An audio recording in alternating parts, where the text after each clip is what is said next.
நடிகரும் முன்னாள் நாடாளுமன்ற உறுப்பினருமான ஜேகே ரித்தீஷ் மாரடைப்பால் காலமானார். அவருக்கு வயது 46. ராமநாதபுரத்தில் போட்டியிடும் பாஜக வேட்பாளர் நயினார் நாகேந்திரனுக்கு ஆதரவாக ஜேகே ரித்தீஷ் பிரச்சாரம் செய்து வந்தார்.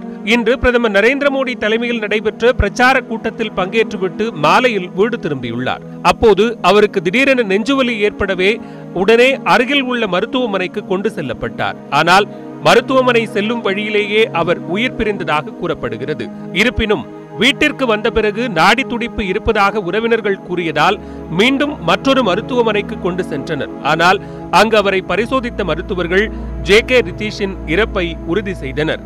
ராமநாதபுரத்தில் வசித்து வந்த ஜேகே ரித்தீஷுக்கு ஜோதீஸ்வரி என்ற மனைவியும் அரிக் ரோஷன் என்ற மகனும் உள்ளார்.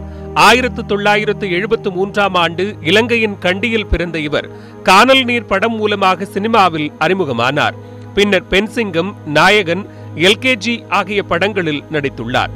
அண்மையில் வெளியான எல்கேஜி படத்தில் ஜேகே ரித்தீஷின் நடிப்பை பலரும் பாராட்டியிருந்தனர். அரசியலிலும் கோலோச்சிய ரித்தீஷ் 2009ஆம் ஆண்டு ராமநாதபுரம் தொகுதியிலிருந்து திமுக சார்பில் நாடாளுமன்றத்திற்கு தேர்வானார்.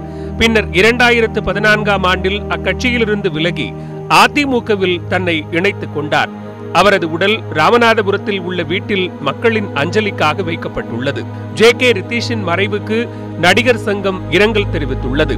தமிழ் திரையுலக பிரபலங்கள் ஜேகே ரித்தீஷின் மறைவுக்கு இரங்கல் தெரிவித்து வருகின்றனர்.